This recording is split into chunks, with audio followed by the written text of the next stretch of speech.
and welcome back to another edition of Taking Over. I am, of course, OLED Ed Fries, joined as always by the natural Astrid Pizarro. Astrid, how are you doing today? Doing all right, going through the pain as it is, but I'll be You're fine. How are you? You're a sleepy girl today, aren't you? Yeah.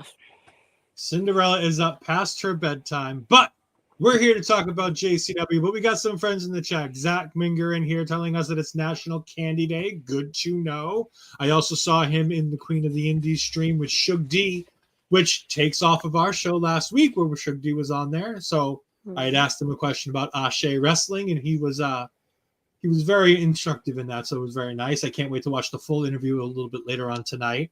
We got Bobby in the chat saying, hello, my friends. How are you this evening? I'm doing good. I'm very excited because this show was a roller coaster. I'm glad I'm not the only one. We have some upkeep to do at the beginning of the show here because this is Jersey Championship Wrestling. Something me and Astrid didn't realize going into this is we have said a few times on here that one of the promotions we didn't plan on covering very much was GCW. Neither one of us are into the deathmatch thing. Neither one of us are really into the vibe of typically what GCW does. With the exception of Bloodsport, GCW but that being said, GCW is a vital part of the independent scene. GCW is the collective. For those of you that know of the collective when it comes to WrestleMania weekend, a good, I want to say 60% of those shows have GCW involvement, whether it be financial, help running the shows, help booking the venues. They host a ton of those indie shows that we all love to see and talk about come WrestleMania weekend. GCW is probably one of the biggest, most well-known independent wrestling organizations around the country.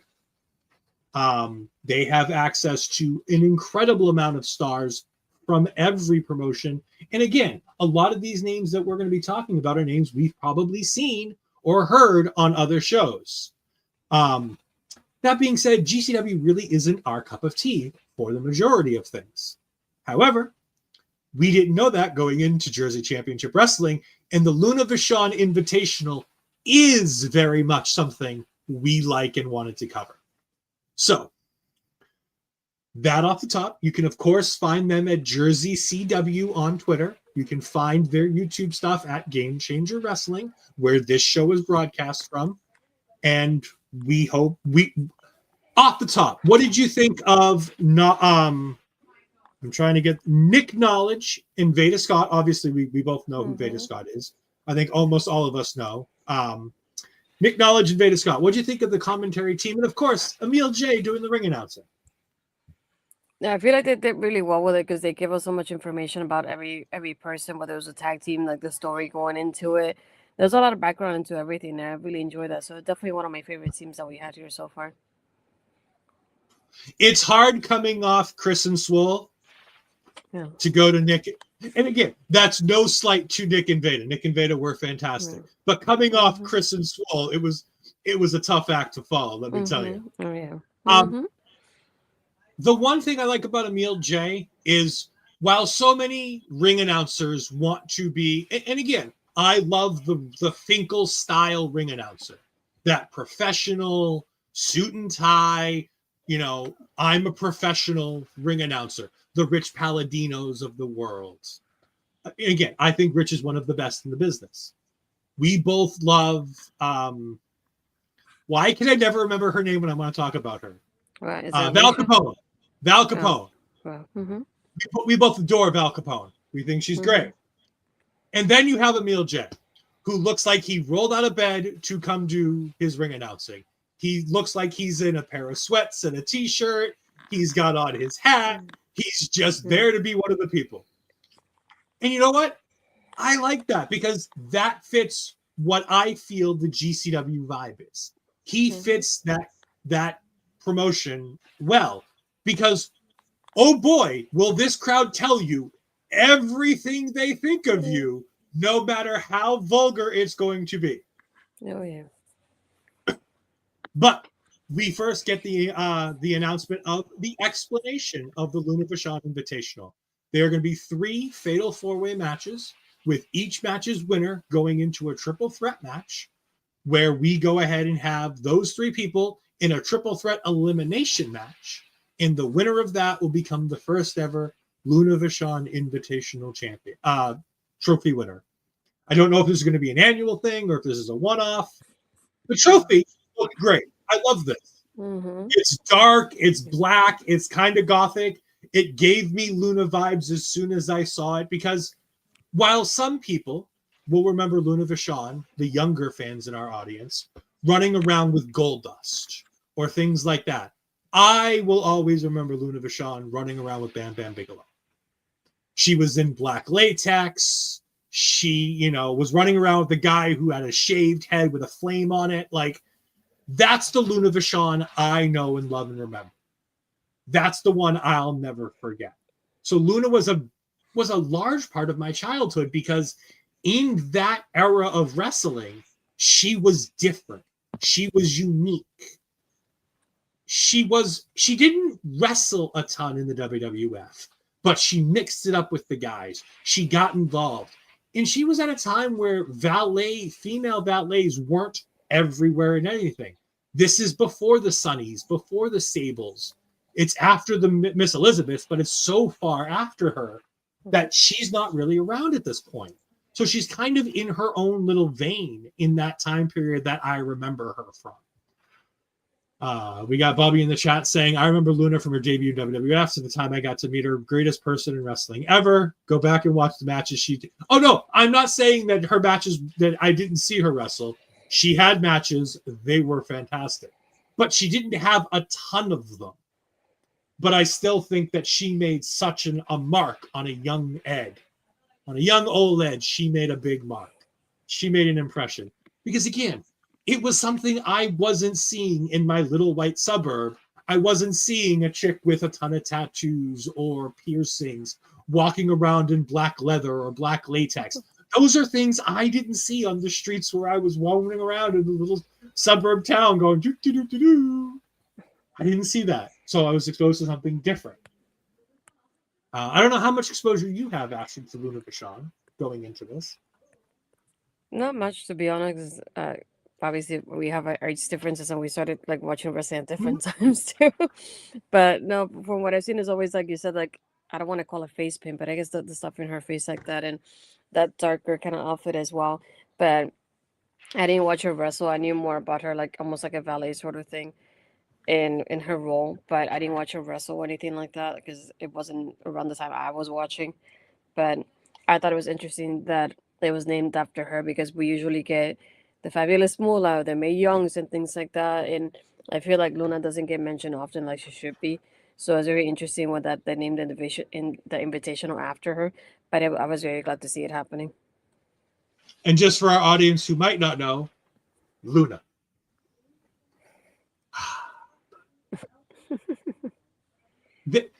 It's something different.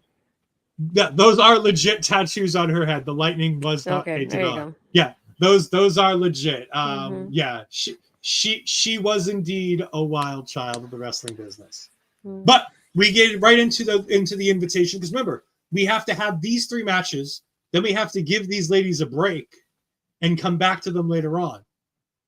And then there's a bit of a surprise with that towards the end of the show. We'll get to that in a bit. But we start with what could be a main event on almost any other wrestling card, was our opening contest. I swore this was going to be if you wanted to pick from the 12 women in this tournament, you could pick any one combination of the 12, and that could have been a main event anywhere. Mm-hmm.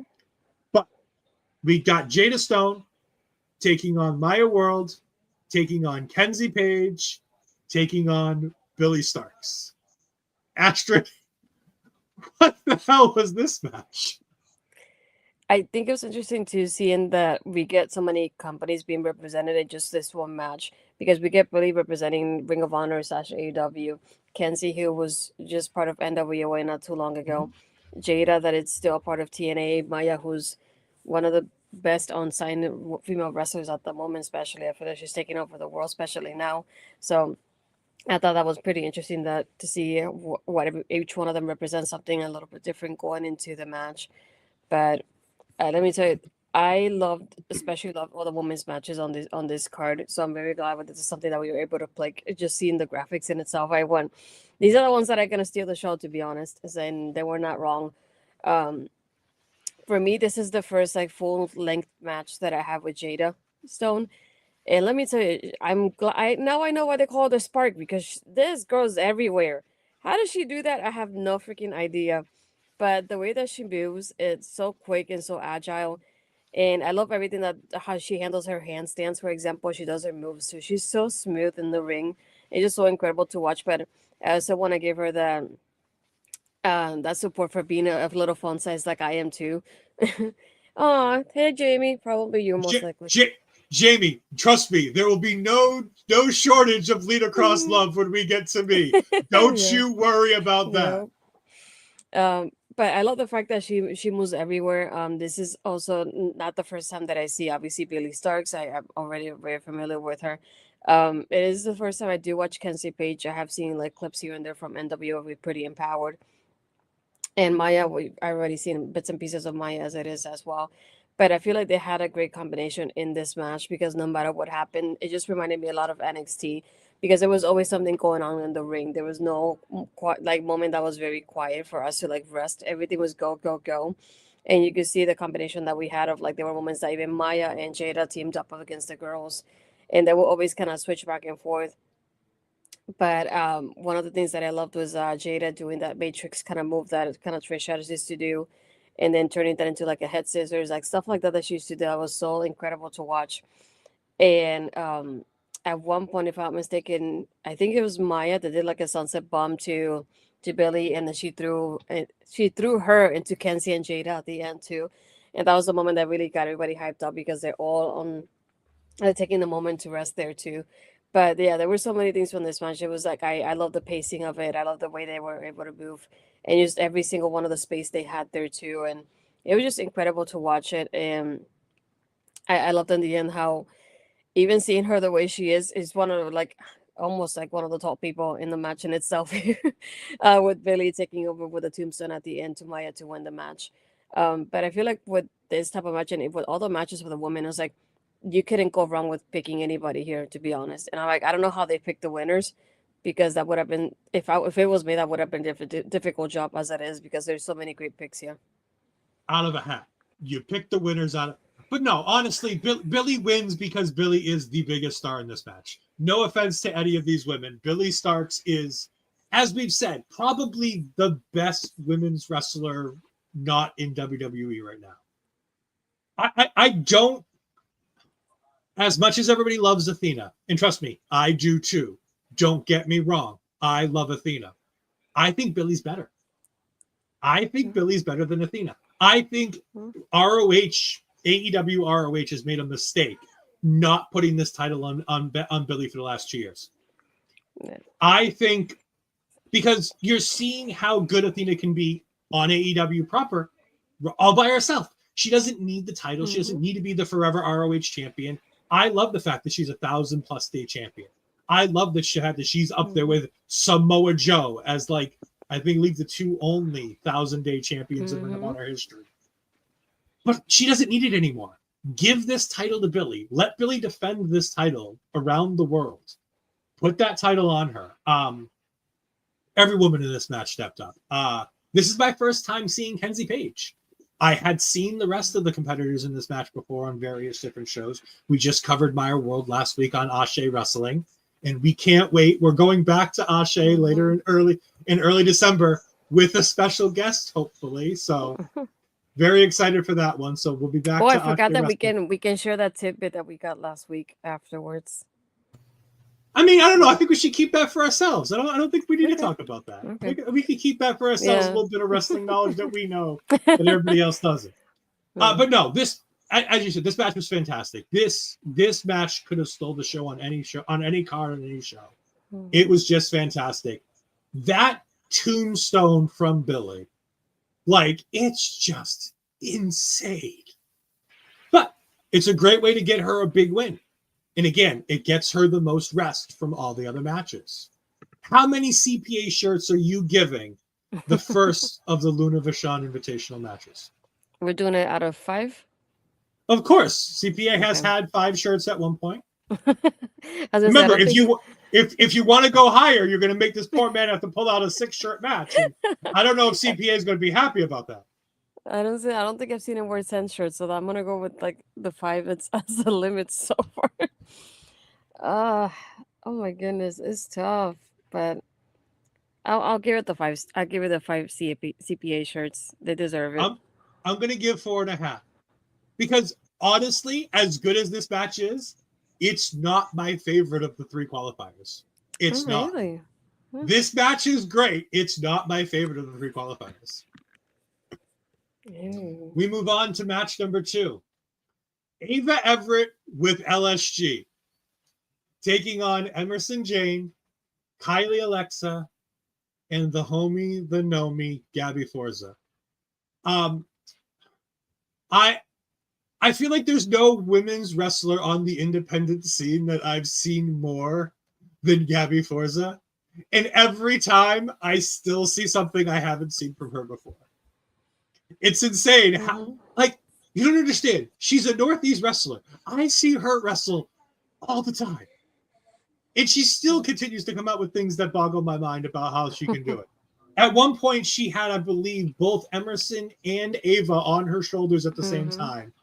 And she was doing that like John Cena Big Show edge spot from WrestleMania. We do have to talk about, though, LSG. Because LSG is one of the best douchebag heels that we've seen in quite some time. Him and Ava are so good at the gimmick that they do. Because I want to believe that they're sweet, nice, and wonderful people. But if all I have to do is watch them on TV, I think that they are the 2 worst people in the world. Because they will do everything and anything to make the other one successful. And yes, we'll get back to Ava trying to make sure LSG is successful a bit later. But this match, to me, is all about one person. The person I'd never seen, and to be honest, hadn't heard of before. Emersyn Jayne. She was spectacular in this match. I loved watching her do all of her things. Because she wasn't the one at the forefront of this match. That was Gabby Forza. Gabby was the one that got all the cool spots here. But Emersyn Jayne was always in the right spot, at the right time, doing the right things, and she instantly caught my eye. Again, Ava Everett is fantastic. We've seen her on MLW. We've seen Gabby Forza.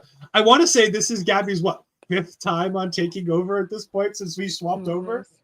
Because again, like we said when I was covering Dreamwave a couple weeks ago, I think Gabby Forza is one of the top 5 women's wrestlers in the world on the independent scene right now. I have no problem putting her in the top 5. And I think, as scary as this is to say, I think she's the only top 5 women's wrestler in the world on this entire card. And that includes Billie Starkz, who I think is probably one of the better, because again, I don't consider Billie Starkz an independent wrestler. As many indies as she still does, she's signed to a major company. And to me, that takes you out of the independent scene. That's true. What did you think of this match? Yeah, for me, we have already seen Ava before. I've seen a little bit of Kylie, like I did with Kenzie, Paige from NWA. Gabby, we have seen a couple times. So to me, it was my introduction to Emersyn as well. And she was really a standout in this match as well. I feel like if I could name somebody, she's like the MVP of this match. I feel like she really took control of it. She had her spot. She highlighted herself, her too. And like you said, the part with Gabby, I think she did a Samoan drop, and it was to Kylie and Ava. So that was really like impressive to watch her have both of them on her shoulders. And then at one point, Emersyn did a German bridge to Gabby as well. So that was beautiful to watch too. But yeah, I feel like she was so in control of it.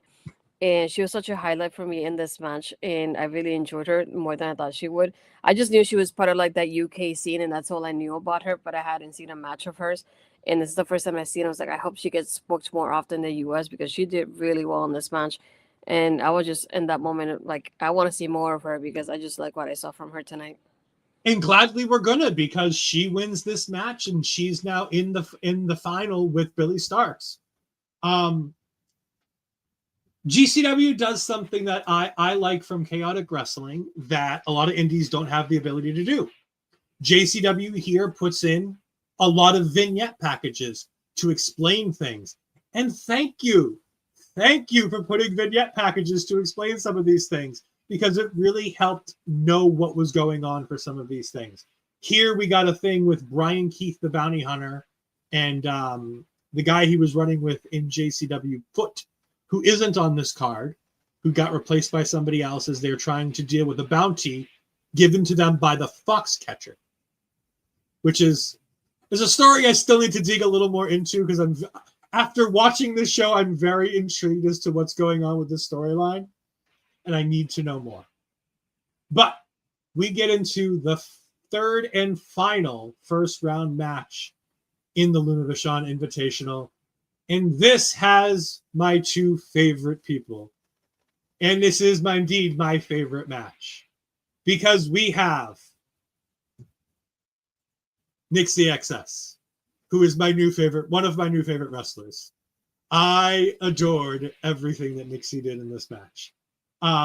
We also have in this Janai Kai, somebody who Bobby's going to be very familiar with, because she is indeed and one of MLW's top featherweights, if she's still hanging around there.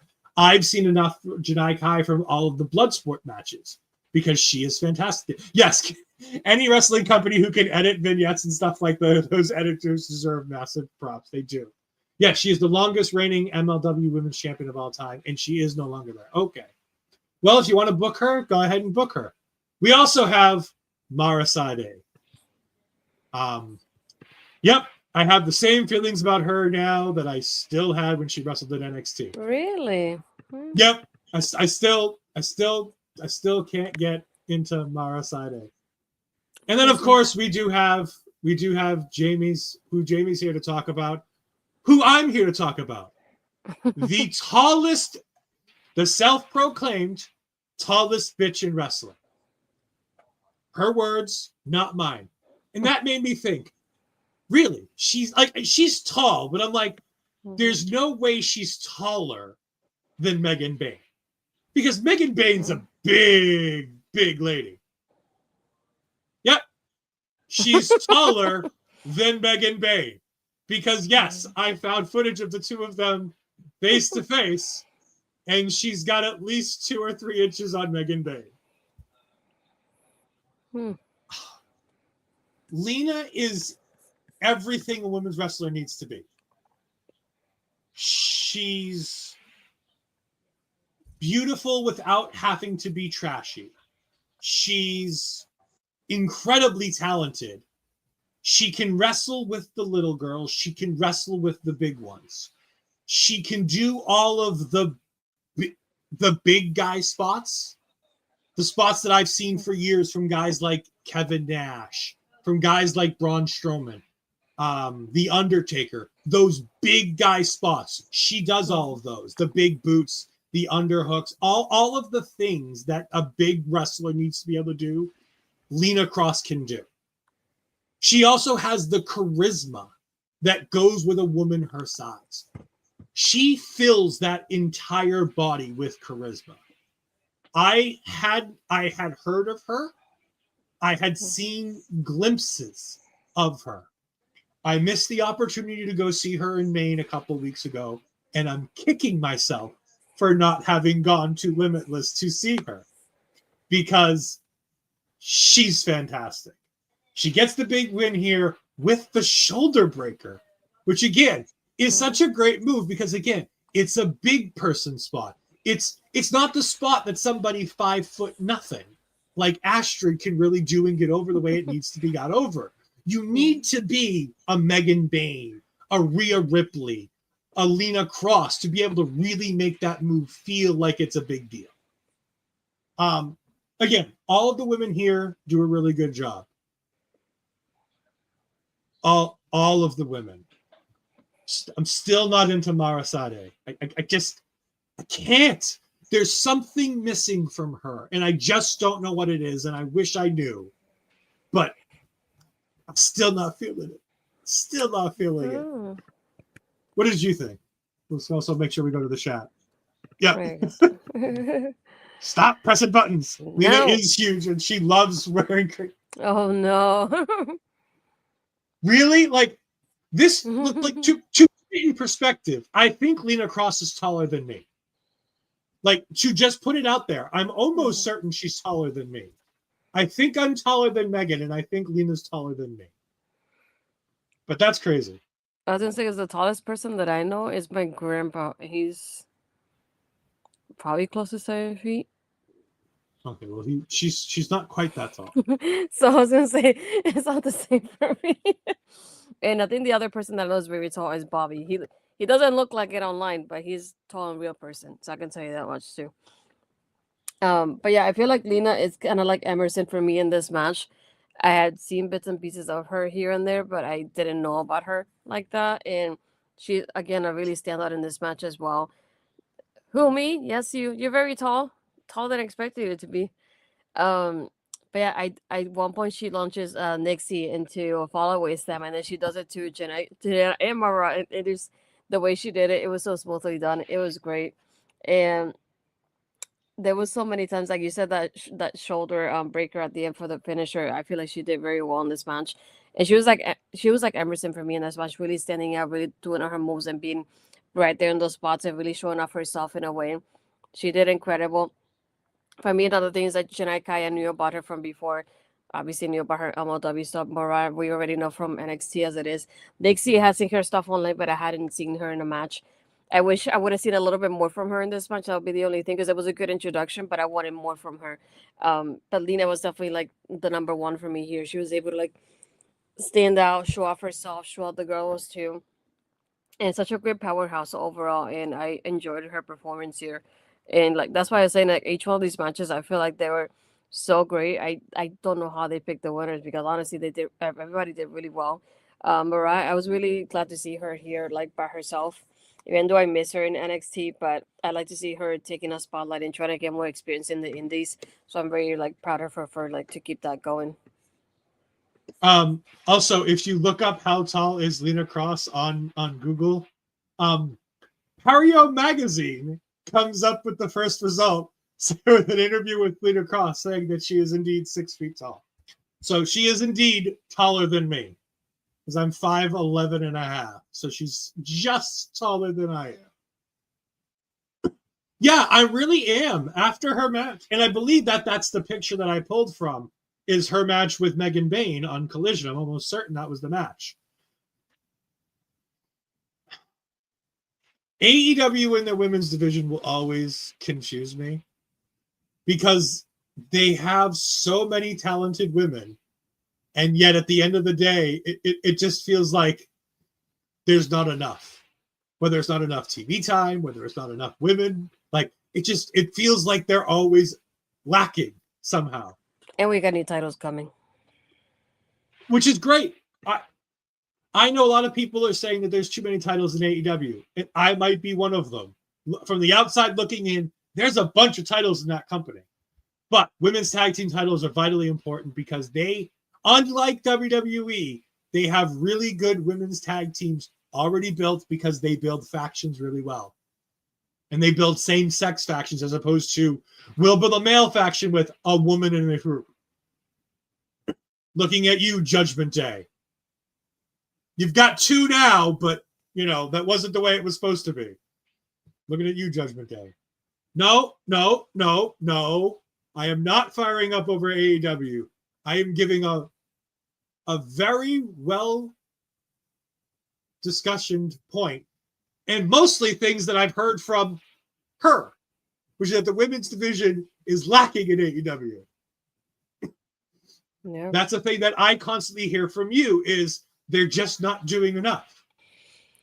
I think more than anything, it's like we need to have. We're at a point now that we need more than one women's match per show, and they can be done because NXT does it. They do at least 2 to 3 matches per in a 2-hour show, and they need to move them out of the time slot. We always get them around like 9:30.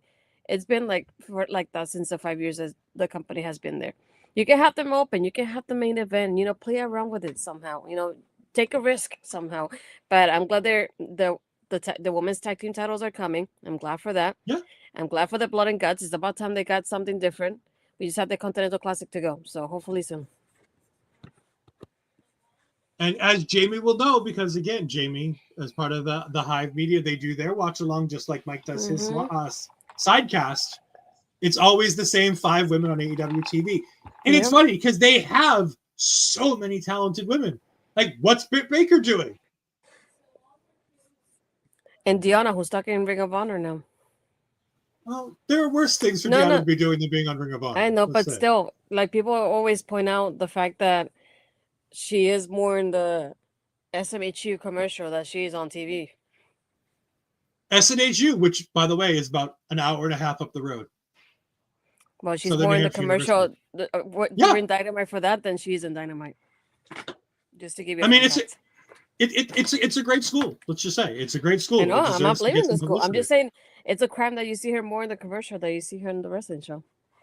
But after the first round matches, we've got Lena Kross taking on Billie Starkz, taking on Emersyn, Jayne. And while it might not have been the way I thought it was going to be, this is exactly the 3 I wanted to see in the finale when we get to that match a little bit later on. We're going to move to some men's matches now. I think we've had enough of these women on the show. We've had 3 straight women's matches. We need to see some men. And unfortunately, then they give us Joey Janela, which, come on, we don't need him. Nobody needs him. Let's get him off the TV screen. Oh, you don't love forever. Joey? It's okay. No. I don't either. I think Megan Bain's the only one who loves Joey. Otherwise, I don't think any of us love Joey. Anyways, Nick Comoroto wrestles essentially a singles match, a handicap match, because we're not talking anymore about Joey Janela for the rest of the show. And they take on Bryan Keith and a guy who I've seen once, but never gotten a chance to watch wrestle. But I've been hearing the name a lot because of Fourth Rope, Josh Bishop. Because he was the 3rd person in the Fourth Rope team that did some stuff with the TNA. When Real One, Enzo Amore, and Zilla Fatu came over to TNA. Give me a little bit. What do you think of this match between Nick Comoroto versus Bryan Keith and Josh Bishop? Well, I'll give you a funny. When I was pasting the card and organizing it for my notes, I only saw the Bishop part, so I thought it was Ben Bishop. And when he didn't come out, I was like, "Oh, what happened to Ben?" You didn't think it was Bishop Dyer? I looked up and I said, "Oh, I'm gonna get to see Ben. That's cool." And then I see Joshua come on, and I'm like, "Who is this?" And I looked back at the card, and I'm like, "I read the right part of it. I didn't read the left part of it." So I was like, "Oh, you're another guy. Okay." By the way, if you want to hear me and Bobby talk about Ben Bishop, you can go back to our narcissistic behavior review where me and Bobby got to see Ben Bishop wrestle. So I was like, "Oh, that's cool. That's the guy from Twitter that I see now every now and then." And then I realized it's the wrong Bishop. By the way, Ben Bishop, shout out to Ben Bishop. He is one of the best indie promos in the business. And not for his in-ring promos, for his social media game. Yeah. Because he has some top-notch social media game. Tribal Keith, or the WWE Extra, the most extra WWE Extra. If you haven't seen those, Ben Bishop, one of my favorites. Yeah. Tribal Keith is really good. But WWE Extra is really up there for me, though. Oh, it's so good. We're gonna sit here and talk more about. Honestly, other than Bryan Keith, I would talk about Ben Bishop all day. But we got to talk about the Bounty Hunter, because the Bounty Hunter is fantastic. Nick Comoroto is a guy that, when I was helping out doing Honor Ramble with Auntie and Kyle a few times, one of the guys I really started to enjoy and wanted to see more of was Nick Comoroto. I love this big, burly, hairy man, Nick Comoroto. Like, there's just something fun about this dude. Because he just looks like a dude. Like, he's not a wrestler. He's a dude. Like, he's just this, like, rip off my shirt, just be out there like lumberjack dude. Mm-hmm. Bryan Keith is so good. He was doing things on AEW. I don't know if he's still doing things on AEW. He got lost in the Jericho vortex. I was about to say, since the learning tree is no longer alive, I don't think I've really seen him on TV, to be honest. But Jamie, you can help us with that. You can help us with that, Jamie. Is Bryan Keith still on AEW at all? Yeah, I was gonna say I don't think I've seen it since the learning tree died, to be honest, and that's just for what I remember from what I can recall. But I have a bad memory too, so that doesn't help. But to me, this match, even with Bryan Keith being there, and don't get me wrong, I like Bryan Keith. So many moments that, okay, we're Collision. That's probably why then I don't watch Collision that often. It just felt like it was more Nick versus Josh more than anything in this match, which I like it because that way we don't have to see Joey at the same time. I like Bryan, but I'm glad I don't have to see Joey in this equation, which I was fine with. But like the way that like the meeting men slapping meat kind of chants that we got during this match, it was so fun. And it just felt like when you have those people just like looking at each other and then they just forget about the world. That's what this match felt like. It's like those two just met and then everybody else forgotten about in this match. But I like having Bryan Keith in here so that way I can see him a little bit more because I don't watch Collision like that, so I don't get to see him often. But I don't care for Joey. So I was glad that it was more like that handicap sort of match. At times I will forget that Joey was Nick's partner, to be honest. Which is honestly a good thing because Joey Janela is just, as far as I'm concerned, garbage. And he didn't do anything that stood out in the match either. It was mostly like the stuff with Nick and Joshua because they really took more time in within the match in itself. And the Bryan Keith heel work here about making sure that he never rests as much as he could, not wrestling Nick Comoroto. I love that every time Nick got in the match, Bryan tried to get out to make sure that the big guy did the work. I do love the finish here. Josh Bishop somehow, some way, gets Nick Comoroto up for that crucifix power bomb, essentially a razor's edge. Goes ahead and gets the crucifix bomb, but as he's getting ready to do it, Bryan Keith tags himself in. And this isn't a, oh my God, Josh gets mad, Bryan Keith tagged himself in. He knew his job. He knew he was the hired help. Stepped aside and let Bryan Keith just walk in the ring, get down and pin Nick Comoroto to get the win. I love it. I love it that Bryan Keith gets this win because he gets the pin, so he got the win. But it was because of the hard work of Josh Bishop that he got it. I think Josh is great. I'm interested to see more of Josh Bishop's work. Maybe we check out some Fourth Rope. Because while I'm not in love with having to watch Enzo wrestle again because oh god, that was enough trying to do that in watching the cruiserweights on 205 Live. I wouldn't hate watching more Zilla Fatu. I wouldn't hate watching more Josh Bishop. He had a lot of charisma. He had a lot of feeling in the things he was doing. It wasn't just big guy does big guy dumb big guy stuff. He has a bit of panache. He has a bit of flavor. He has a bit of a personality, which is intriguing. But again, so far, Emersyn Jade, one to watch. Lena Kross, one to watch. Nixi XS, absolutely one to watch. And by the way, my star of the night. Because like I said, I knew what to expect from Lena Kross. I'd heard enough good things. I was completely surprised by Emersyn Jade.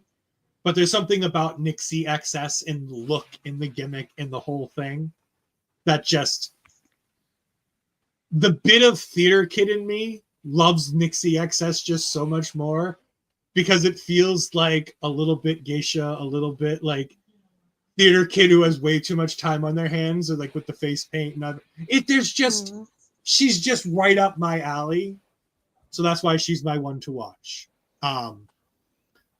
The match was fine. Like, there was a lot of good stuff here, but Joey Janela was here, so it brought it way down. It gets 2 CPA shirts for me because Joey Janela was involved.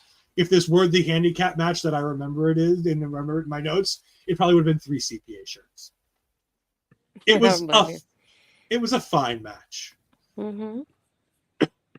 Speaking of things that weren't fine matches, we're going to get into our GCW hardcore portion of the evening. While they didn't go full death match, thank God, we did have two bald fucks, which is the team name, not just my interpretation of them. Bam Sullivan and Matt Tremont, who are, and again, for those that like the deathmatch style, these guys are right up your alley because these are two of the best deathmatch guys in the country right now. I know Matt Tremont is a really good deathmatch guy. How do I know that? Because I see him wrestling Bear Bronson all over the place in death matches. They also took on Kevin Q and Dominic Garrini in Violence is Forever. I'll be honest, I expected deathmatch and checked the fuck out. This is what it was supposed to be. This was the plunder match. They surrounded the ring with Halloween type stuff, and they surrounded the ring with fucking cookie pans and baking sheets, and the guys hit each other with the fun stuff to make the fun sounds and did the fun stupid shit like slamming a guy on a pumpkin and all that. I'm about to say dropping each other on the pumpkin, especially. Fine. Two bald fucks get the win.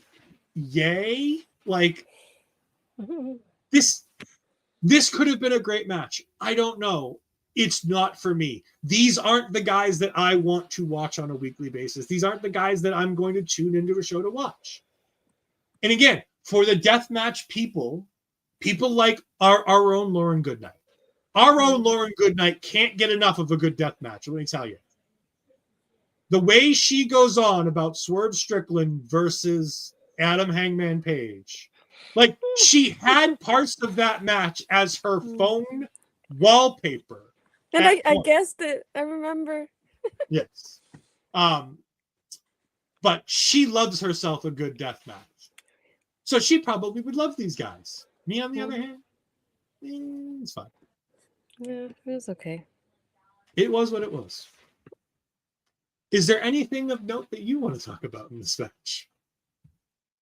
Yeah, just like you, I'm not the right audience for this, so I don't want to say too much on it because I feel like I'm going to end up talking negatively about it, and I don't mean it that way because it's not the wrestler's fault. It's just not something that I'm into, really, no matter who it is so far, unless somebody would change my mind in the future, maybe. But right now, they won't. And it was one of those, like, it wasn't my favorite to watch. This is one of the other tag teams as well. It was like, it was okay. It was one of those I was not interested in keeping notes with because it wasn't really something that I could highlight later on, aside from them dropping each other on pumpkins, unfortunately. And like I said, like Astrid said, I want to reiterate this point. It's because of this isn't our type of thing. Why we're feeling about this way this match. There was nothing wrong with this match, and at the end of the day, it didn't go to the levels I thought it would. It was a generic hardcore WWE match where they just did fun stuff and hit people with funny things to, hype the crowd. It is what it is. The crowd was super into this. The commentators were super into it because at one point people were on the stage where they were. The commentary team was on an elevated portion of the stage in this little venue. And at one point, one of the guys gets up on the elevated stage near them, and Nick about has a fucking mental breakdown, which was great. But again, other than things like that, it just wasn't all that exciting or interesting to me. But again, to people who like this style and like these competitors because of that style, I'm sure they're going to really enjoy this because I'm sure it was just fun. Something that is more my style is a Monster Mash masked Halloween Battle Royal. This is more up my alley. We get Emil J saying that it's going to be a Rumble style with timed intervals for every wrestler to come out. There are going to be 13 competitors because Friday the 13th, spooky number. I'm going to go over the names in the match, and then we're going to go over the eliminations and any fun things that we had here. So we had entering number 1, Jay Lucas. Entering number 2, we had Griffin McCoy. Entering number 3, we had Sal Miestra. Entering number 4, we had Gary J. Entering 5, we had Jake Parnell. Number 6 was Hunter Drake. Number 7th, we thought was going to be Ava Everett. Turned out to be LSG. Number 8, we had Tony Deppen. Number 9, we had Tank. To which in my notes originally I put Tank Abbott, thinking this was Tank Abbott from WCW 2000, the MMA fighter, and indeed it was not. It was just some big older guy named Tank. At number 10, we had WWE ID's Sam Hollowell from Evolve.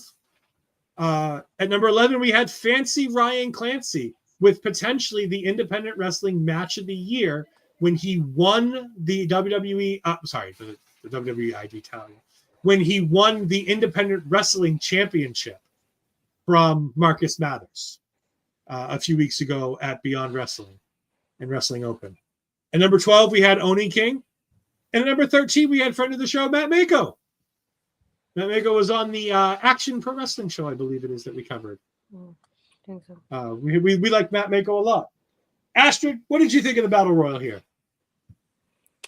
I like how fun it was because everybody came out with a mask on. They all had a Halloween type theme song coming out of it too, so they never knew who was coming out until they took off the mask.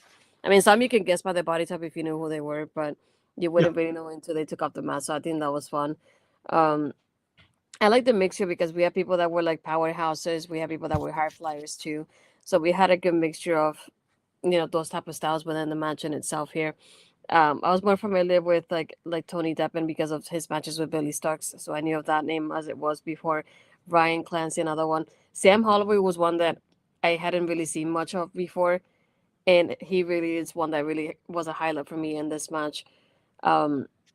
But I feel like they had everybody had good chemistry. They all had our fun spots and spots to show off the powerhouses and the LSG type of spots that were kind of funny there too, to distract us from everything. But overall, I really enjoyed it. I did like how it ended too, with Ryan winning. I like the fact that he went from a submission to actually getting Salmon eliminated at the end. I thought it was something very clever and a different way to really eliminate somebody. Yeah, I thought this was fantastic. There's a bunch of names. Jay Lucas is part of Action Pro Wrestling. The him and Teriyaki are the tag team champions over there in Action Pro Wrestling. Like I said, Matt Mako is a name that I'd heard before. Fancy Ryan Clancy, somebody I get to see a good amount being in the Northeast. Sam Holloway, I see a fair bit on Evolve when I watch Evolve on the Tubi with the WWE ID talents. Of course, we know LSG. I've seen a bunch of Tony Deppen. Again, slightly different reason. I've not seen any of his work with Billie Starkz, but I've seen other Tony Deppen matches, and I love Tony. I think Tony's a fantastic professional wrestler. This was a bunch of fun. This was exactly what it needed to be. It was a bunch of fun. It was a good way to get a bunch of people on the show, to have something fun happen, to let the crowd really get into it. Griffin McCoy stood out for me as a standout in this, being total douchebag Miz type heel, where he'd get out of the ring and on purposely go through the under the bottom rope or through the second rope and make sure to check with the referee that he's clear and then sit out there. And I thought he was going to win for a period of time because I know Ashton's rule. When a guy disappears for a majority of the match and he pops back in, he's going to win the match. And I was like, oh no, Griffin's going to win. Oh no. But no, Griffin doesn't win. Ryan Clancy gets the big win. And I was surprised. Because at that point, I thought it was going to be Hallowell because I was like, well, Clancy's doing a lot with Beyond Wrestling. He's a big name right now. He's going to be a little bit less available. Nope. The WWID guy doesn't get the win. Ryan Clancy gets it. Fun match. I really enjoyed this. A guy I want to pay a little more attention to because there's a name I hadn't heard before and I hadn't seen, Oni King. Oni King had an interesting look in a wrestling style that I want to see a little more of. So, yeah, that was very fun. But we're now to Astrid's main event of the night because this is going to be guaranteed Astrid's match of the night. Mine's still to come a bit later. Billie Starkz versus Emersyn Jayne versus Lena Kross in an elimination triple threat to be crowned the Luna Invitational winner. Astrid, what you got? I mean, it was a really fun match. I feel like this is one of them that could have easily main evented this show as well. And it would have been great as a highlight there too. And again, it's just a little bit more of reflections of what I mentioned earlier. It's Lena and Emersyn did really well about showing themselves off. Billie is already great as it is, so that was fun to watch them. And they had such great chemistry. I like the fact that it was elimination, so at least we could get a little bit more out of it. It wasn't just a one fall type of match, so we have a little bit more time than usual to get this really going at the end.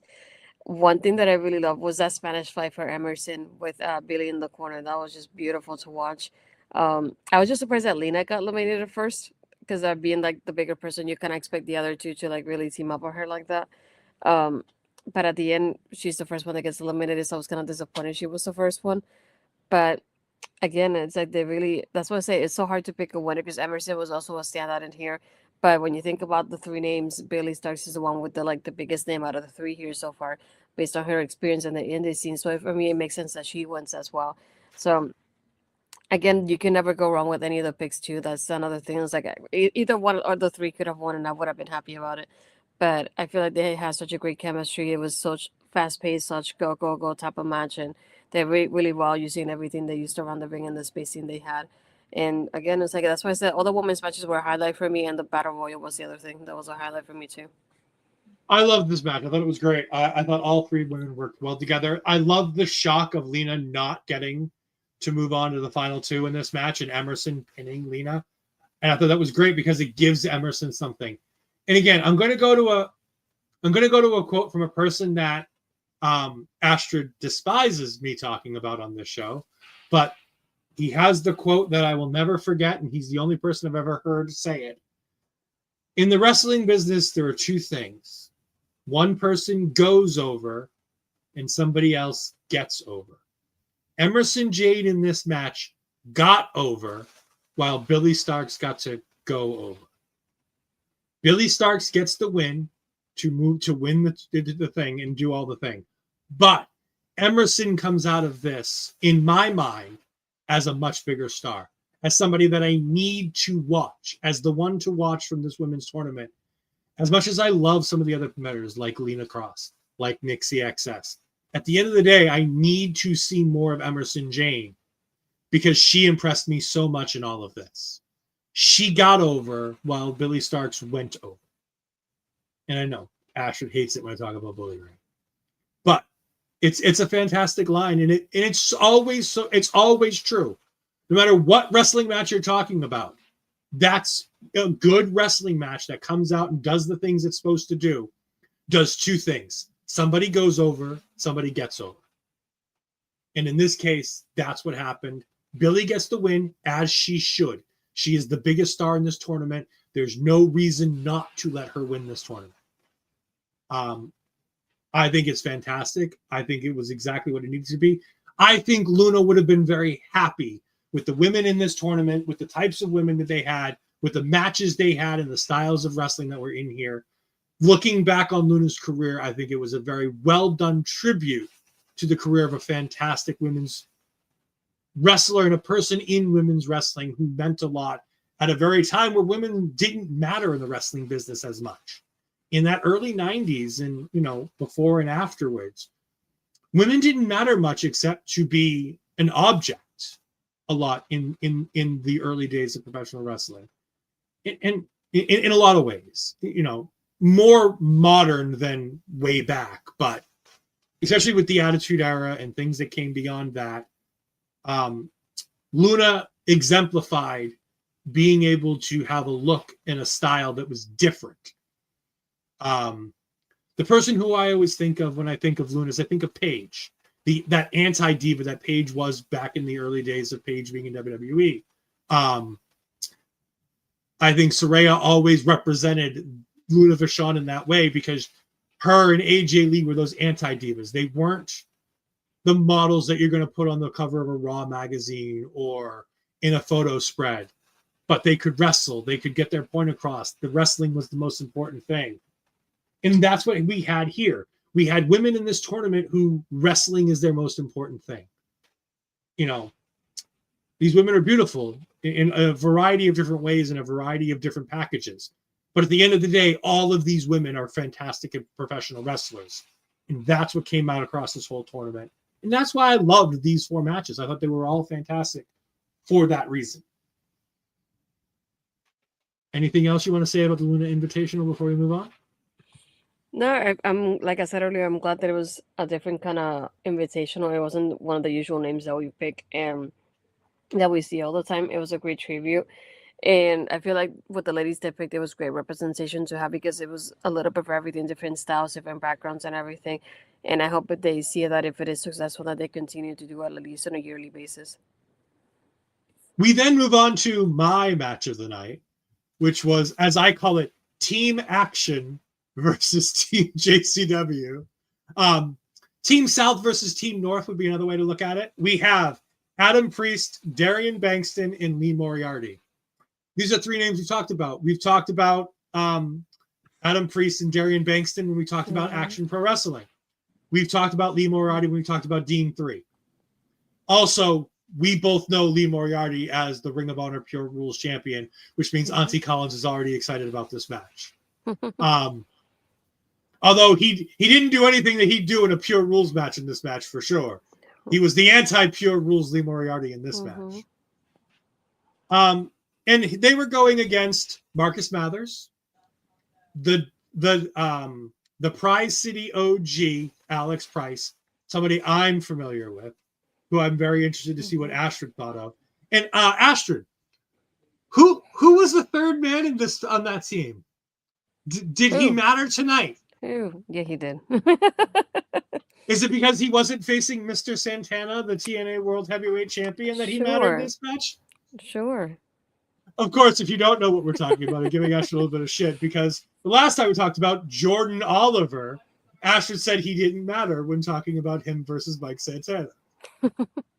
I joked about it just in case. This match was sensational. This was high-flying ground wrestling. It was a little bit of everything. And I loved seeing... I've not yet gotten to see Adam Priest really work heel before. I think he worked a lot of heel here. At one point, he kissed Marcus Mathers on the forehead to get in Mathers' head. He was cheating a bit. Everybody in this match was cheating a little bit. Lee Moriarty was doing very un-Lee Moriarty things. He's doing very Shane Taylor Promotions things, but he wasn't doing Lee Moriarty Pure Rules things. Darian Bankston is that big name, that up-and-coming name. If you haven't seen Darian Bankston in your local promotions, reach out to your local promotions and ask them to bring Darian Bankston in. He's something special. Adam Priest, I swear, is going to get signed by AEW at some point soon. Because the stuff he did with the Revival, do I still have it? Hold on. Do I still have the footage? I do. Wait, no, I don't. I'm sorry, I lied. I don't have the footage anymore. Oh, wait, which one was it? It was the one with Adam Priest taking the DDT on the apron from FTR. Oh, didn't I send it to you? You did, but it's not in the back end right now, so I can't just... but I can find it probably if I send it to you. All right. I love this. I really enjoyed everything that happened here. I think Alex Price is a breakout star as soon as somebody gives him the opportunity to really run with it. He's doing a lot of promotions, but he's not getting those big opportunities to be the champion of those promotions that he's going to. He's just going out there and putting on incredible matches.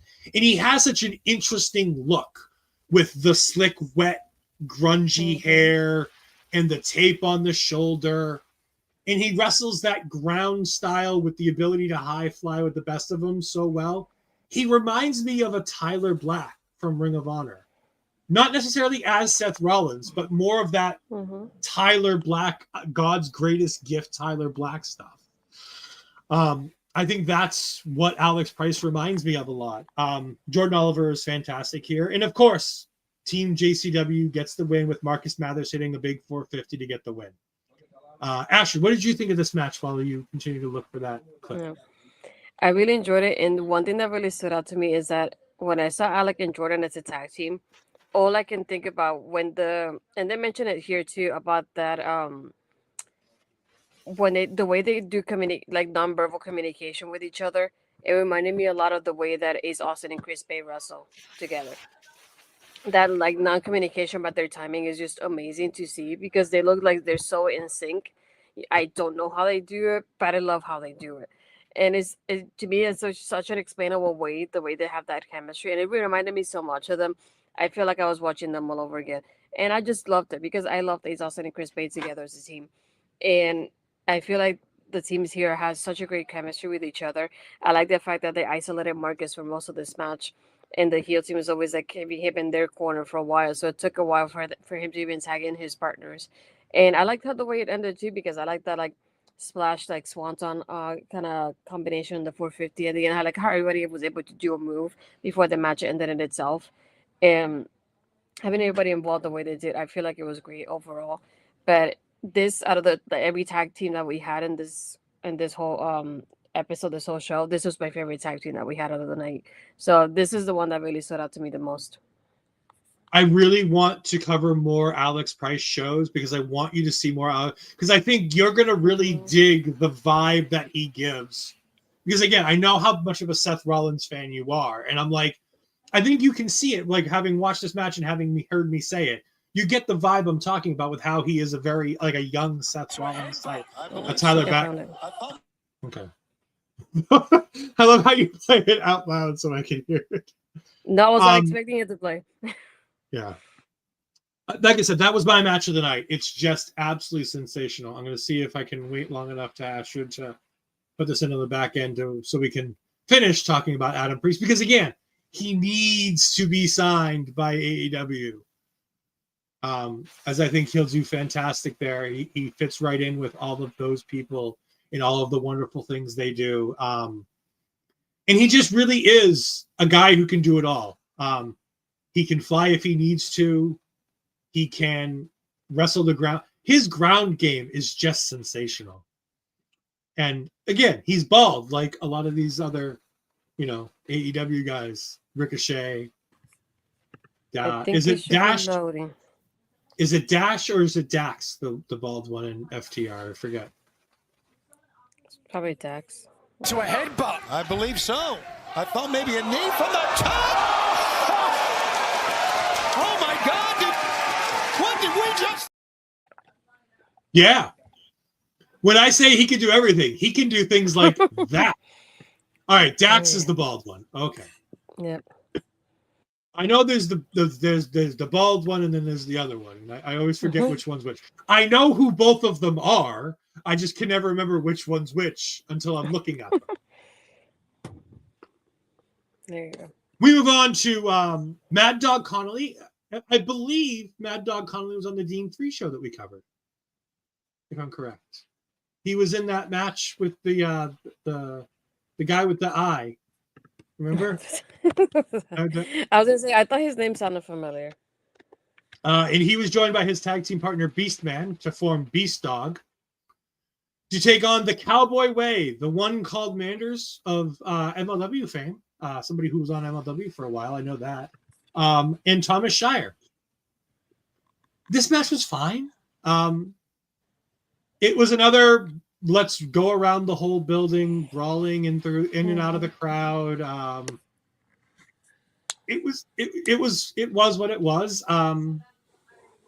Again, I think this would have been great for people who knew what was going on and knew the story because they show us a video package of stuff leading up to this. And I'm like, that all makes sense. That's really cool. And then we got this match and I'm like, but these weren't the guys we were just showing in the clip. Like, what's going on here? The one thing that I took note of is, sir, you're an independent wrestler. There are wrestlers at their merch tables. How dare you bring the action where you almost took over a merch table? How dare you, sir? Do you not know that's how the independent wrestlers make a majority of their money on the indies is by selling their merch? You are said independent wrestler. How dare you? Like they walked past Lena Kross's table. Don't ruin her table. How dare you?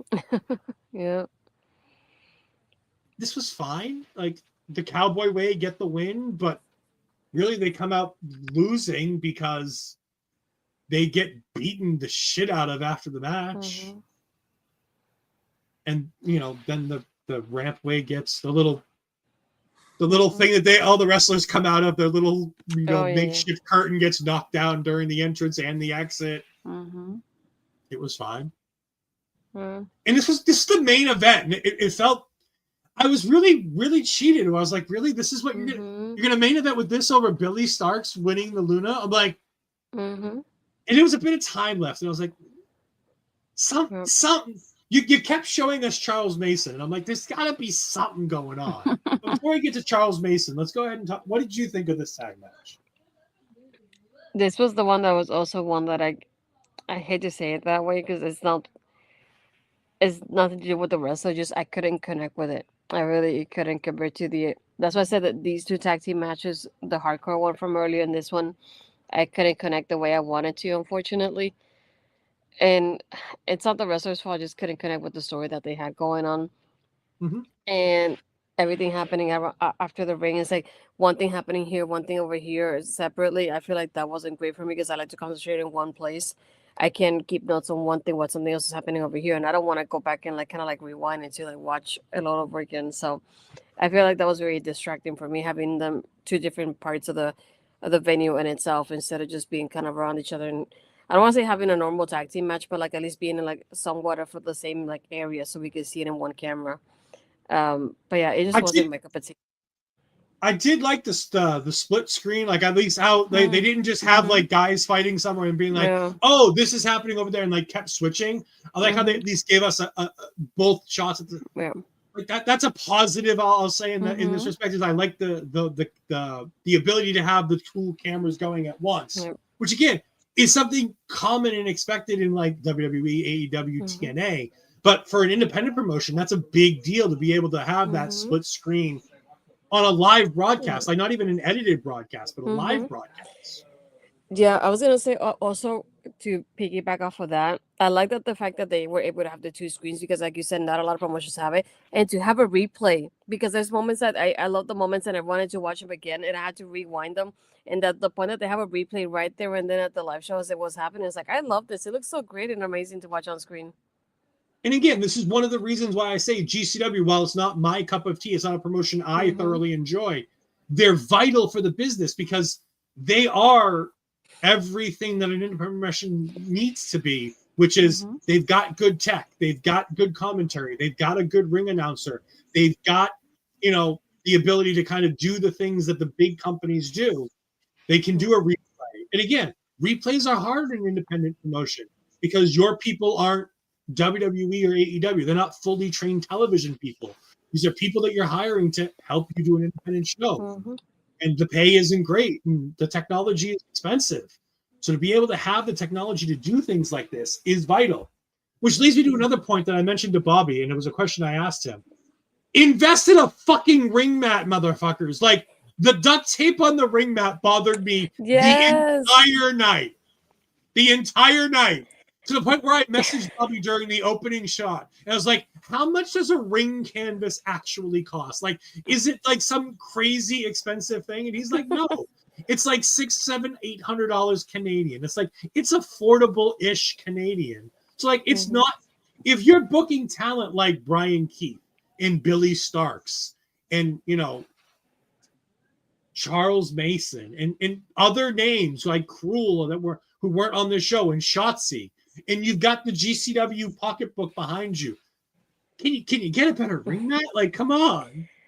I thought at first it was some kind of like stain of like kind of like a water stain, like liquid or some shape or form. So I was like, I wonder why they haven't cleaned that up. And then I realized throughout the matches that it was still there, and people were wrestling on top of it. So I was like, this is not liquid then. So I was like, why is that still there? And it's like, even though the canvas is like dark, you can still notice the difference because it really stands out to all of us. So I thought it was ironic too. And by the way, just to tell you how irritated it made me, I literally sent this picture to Bobby. Being like, I get it. Stuff is expensive. And we just talked about how expensive the technology is and stuff like that. But come on. Please invest in a new ring mat before the next show. Please and thank you. I beg of you. I understand you're a deathmatch company and maybe that's part of it, but come on. Then we get to the post-main event angle. Charles Mason comes out and he says, look, if the redheaded she-devil isn't going to be here, just give me the fucking title. I've earned it. I'm the number one contender. And I thought, that's weird, because I remember them saying earlier in a video package when they were talking about Billie Starkz, how she won some kind of scramble match to become the number one contender. But I'm like, there must have been something that happened between then and like Charles saying it, because I get Charles as a heel and a dick, but like, I figured he doesn't lie all the time too. And he says, I want to be declared the JCW champion. And I go, it's interesting. Why is he asking to be declared a champion? Like, why is there, there's a very good reason why they're trying to figure this out. The title was vacated after a certain individual in the wrestling business got accused on social media of doing some pretty terrible things. And she is no longer taking part in the wrestling industry. So the redheaded she-devil, with all of that context, you should be able to figure out who we're talking about, was the former JCW champion and is no longer. Brian Keith comes out with a box and says, the Foxcatcher has a gift for you. And he goes ahead and opens it, and it's the JCW World Championship. And Mason is apparently the new champion until Billie Starkz comes out. She's like, look, I may have wrestled twice here tonight, but this shit isn't going to fly. I won the scramble match. I became the number one contender. I don't know what matches you think you've won to become the number one contender. But look, if you think you've got a claim to that, that's fine. I'll wrestle you right here, right now, and winner takes that championship. Mason's in a beautiful three-piece suit, by the way. Looking fine as he always does, Charles Mason. Looking great. And Billie Starkz has already wrestled twice. This is not an advisable decision by Billie Starkz, because wrestling Charles Mason, period, is a difficult challenge to do. This man is a fantastic professional wrestler. You haven't had the opportunity to really see him. I mean, the only time you've gotten to see him is on the Americarana show, correct? When he teamed with the Stetson Ranch to take on Big Business. But I've seen clips of him in Billie before. Okay. They have a fantastic feud, by the way. These two, this is not new for them. They know exactly what buttons to push on each other, which is great. I have a funny story about this, because while I was watching this earlier, my dad was looking over my shoulder. He goes, what is that? And I'm like, he said, what does it stand for? And I go, Jersey Championship Wrestling, JCW. He's like, okay. And then he looks like itty bitty Billie. He goes, is that man beating up the young girl? Yes. Very violently, by the way. And he goes, oh, so the guy's wrestling the girl. So I'm like, I didn't know what else to say to him. I felt so bad. I mean, how do I explain this to him when he doesn't watch any of it? And Charles Mason, like, let's, when we talk about laying it in, Charles lays it in to Billie. I could see him like in the corner, like looking over his shoulder, like so concerned for Billie. And I'm like, yeah, I've interviewed her before. Like, I'm familiar with her. He's like, oh, okay, that's cool. And then he just keeps looking, like he's so concerned by the way that Charles is handling Billie. And I couldn't help myself. I was trying not to laugh, because my dad's used to watching the WCW, the WWE, the TNA. It's not often that you get to see the men versus women type of matches. So when I see him over the corner, kind of concerned that Billie's wrestling this grown-ass man, and I'm like, if only he knew that this is all this girl does. That's what she's known for. But I was like, I just couldn't explain it to him, and I felt so bad. And I looked at him and was like, yeah, the guy just beating up the girl. Yeah. I'm like, why is this happening to me right now? But it was just, it was one of those things. It feels like a long way to explain it, but I was like, how do I tell him that this is what she's known for? Yeah, no, this is exactly what, and again, like when we talk about Charles being like this is the man we're talking about. Like, he's a maniacal, good-looking dude. Like, he knows what he's doing, and he's violent. He's violent. This short match is fantastic, by the way. I was certain that Billie was going to lose this match just because you have the built-in excuse. She's wrestled twice already. This is her third match of the night. Charles is, like, he's unscathed. He just came out to cut this promo to get this championship. Bryan Keith comes back out at one point and pulls the referee out as Billie's about to get the win. I'm like, okay, there you go. There's Billie's visible win. Bryan pulls the ref out. We can go ahead and just end this now. No, Marcus Mathers comes running out of nowhere, beats the hell out of Bryan, does a DDT to Charles, and then chases Bryan. He steals the thumb drive that has the bounty on it from the Foxcatcher. So that'll be an interesting story to see going forward with these two. Charles catches Billie's swanton to win the match. And I'm like, well, there we go. Now he's going to get the submission and win. No. Billie reverses out of it and pins Charles Mason to become the brand new JCW World Champion.